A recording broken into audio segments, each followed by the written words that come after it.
स्वर कोकिला लता मंगेशकर जी का स्वभाव बेहद ही सौम्य था। आखिरी वक्त में लता जी ने लोगों से मिलना बंद कर दिया था, लेकिन वो व्हाट्सएप पर काफी एक्टिव थीं।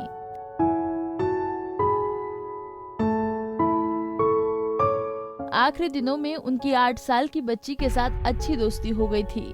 चलिए आपको बताते हैं कि कौन है वो 8 साल की बच्ची जिसके साथ आखिरी महीने में लता जी ने बातें की थी। डॉक्टर प्रतीत समदानी, जो कि लता जी का पिछले 3 साल से इलाज कर रहे थे, उन्होंने हाल ही में एक इंटरव्यू में बताया कि लता दीदी का उनके आसपास के लोगों के साथ कैसा व्यवहार रहता था। डॉक्टर ने बताया कि लता पिछले 2 सालों से उनकी 8 साल की बेटी से वीडियो कॉल पर बातें किया करती थीं। एक नामी वेबसाइट में दिए इंटरव्यू में डॉक्टर प्रतीत समदानी ने लता जी के निधन पर बात करते हुए कहा, आज मेरी बेटी बेहद दुखी है। उन्होंने बताया कि साल 2019 में उनकी पहली मुलाकात लता जी से हुई थी, जब उन्हें सांस लेने में तकलीफ की शिकायत के बाद अस्पताल में भर्ती कराया गया था। आगे उन्होंने कहा कि हमारे बीच एक प्यारा सा रिश्ता बन गया था। कोरोना वायरस के चलते उन्हें हॉस्पिटल जाने की मनाही थी, इसलिए हर हफ्ते मुझसे वीडियो कॉल पर कंसल्ट करती थी। उन्हीं कॉल के बीच वो अपनी पुरानी यादें भी साझा करती थी।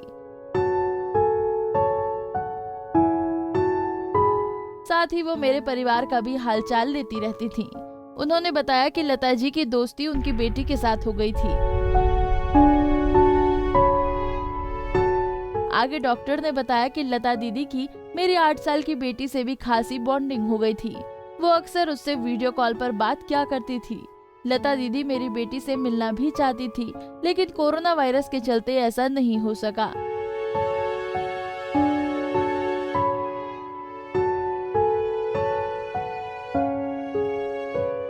लेकिन इन दोनों की मुलाकात वीडियो कॉल पर वर्चुअली कई बार हुई थी। मेरी बेटी को भी लता दीदी बहुत पसंद थी और वो उन्हें हाथ से चिट्ठियां लिखकर भेजा करती थी।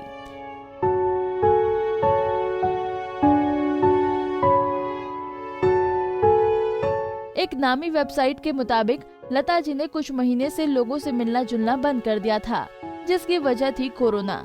लता जी फिजिकली किसी से भी नहीं मिलती थी, लेकिन वो व्हाट्सएप पर एक्टिव थी और उनके घर पर ही लोगों का आना जाना मना था।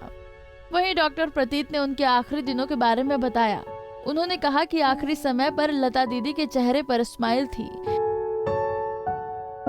एक रिपोर्ट के मुताबिक डॉक्टर ने कहा कि जब भी लता जी की तबीयत खराब होती थी तो वो उनका इलाज करते थे, लेकिन इस बार उनकी सेहत दिन ब दिन बिगड़ती ही जा रही थी। डॉक्टर प्रतीत ने कहा, हमने अपनी पूरी कोशिश की उन्हें बचाने की, लेकिन इस बार हम उनको बचा नहीं पाए। स्वर कोकिला के बारे में बात करते हुए उन्होंने कहा कि जब लता मंगेशकर अस्पताल में भर्ती थी तब वो कहती थी कि सबका बराबर से ध्यान रखा जाना चाहिए। वो किसी भी ट्रीटमेंट के लिए मना नहीं करती थी। जो भी ट्रीटमेंट उनके लिए जरूरी होता था उसे लेने में कभी भी आनाकानी नहीं करती थी। लता दीदी के स्वभाव को लेकर डॉक्टर ने कहा, मैं हमेशा उनकी स्माइल याद रखूंगा। अपने आखिरी समय में भी लता मंगेशकर के चेहरे पर स्माइल थी। लास्ट कुछ सालों में उनकी हालत बिगड़ती जा रही थी, इसलिए वो ज्यादा लोगों से नहीं मिल पाती थी। इस बार भगवान का कुछ और ही प्लान था और वो हम सबको छोड़कर चली गई।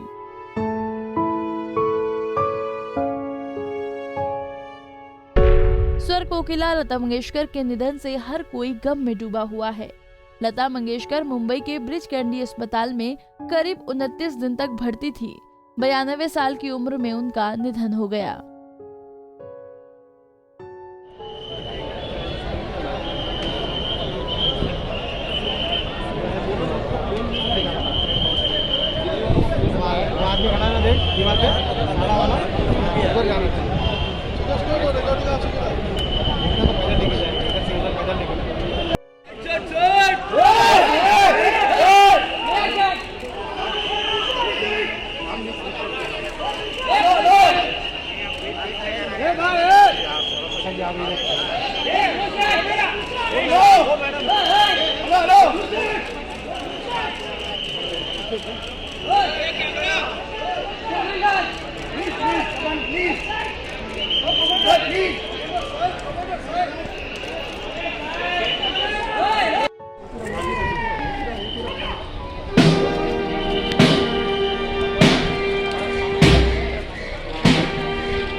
शमय विषय मृगतृष्णा भूतदयां विस्तारयतार्य संसार सागरतः दिव्यमुनिमकरन्दे परिमल परिभोग सज्जितानन्दे श्रीपतिपदारविन्दे भवभयभेदच्युते वन्दे सत्यविवेगापगमे नाथ तवाहं नमामि सामुद्रो हि तरङ्गः क्वचन समुद्रो न तारङ्गः उद्धरतनगनगभिदनजगर्जनकुलामित्रमित्र शशिदृष्टे दृष्टे भवति प्रभवति न भवति तं भवति रस्कारः मत्स्यादिभिरवतारैरवतारवतावता सदा वसुधा परमेश्वर परिपाल्यो भवता भवतापभीतोऽहम् दामोदर गुणमन्दिर सुन्दरवदनारविन्द गोविन्द भवजलधिमथन मन्दर भरमन्दरोपनयत्वं मे नारायण करुणामय शरणं करवाणि तावकौ चरणौ